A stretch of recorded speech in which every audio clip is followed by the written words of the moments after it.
The next thing I want to talk about is making friends and relationships. A lot of people struggle with this, including myself, but everyone also knows how important it is to have people around you that actually care about you. It's more than just having people to do fun stuff with. These people are going to be your tribe, people who celebrate your wins with you, the people who help you through hard times, and the people you are inspired by. That one is important. You should definitely find people that inspire you. The first bit of advice I'm going to give on this is that same generic advice you've probably heard a million times of just putting yourself out there. You gotta do it. I know you're probably sick of hearing that, but at the same time, you gotta actually reflect and say like, okay, am I actually trying to put myself in a position to make friends? And if you're not, do that, okay? The better piece of advice I'm going to give you now that you are actually in a position to make friends is you have to leave all that poor little me stuff in your teens and be someone that people want to be around. Because one thing I really learned in my 20s is that people do not care about your problems.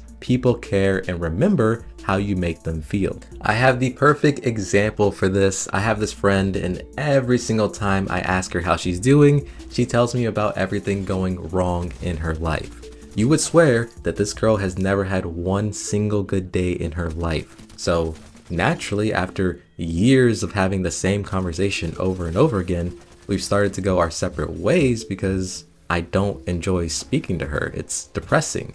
And energy transfers. If you keep putting this negative message out, that's what you're going to get in return. So I eventually had to protect myself by not speaking to her and not receiving that negative energy. People are going to do the same thing to you if you just trauma dump on them every single time you see them. Like, you gotta understand that friendship is an exchange, and it's okay if in the beginning you're the one that's giving a little more to the friendship, because that's just going to help you find out quicker if you actually want to be friends with this person. Because if you're giving so much and they're not giving anything back, then you need to make that determination of like, okay, this person doesn't want to be friends with me. I'm going to stop wasting my time trying to be their friend. So if anything, giving more in the beginning is more beneficial to you because you get to figure it out quicker. It's a good thing. So yeah, just make sure you're not being too negative and giving negative energy to people, because they're going to remember that and try to avoid you.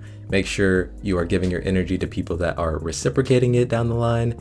And the last thing I would say is be authentic. 100% always be yourself. That is going to be the biggest filter for fake friends, because if people can accept you exactly the way you are, then it's a lot less exhausting trying to pretend to be their friend or trying to say the things that you think they'll like. It's much easier to just be yourself and be able to say that crazy thing that's on your mind and have that person relate to you.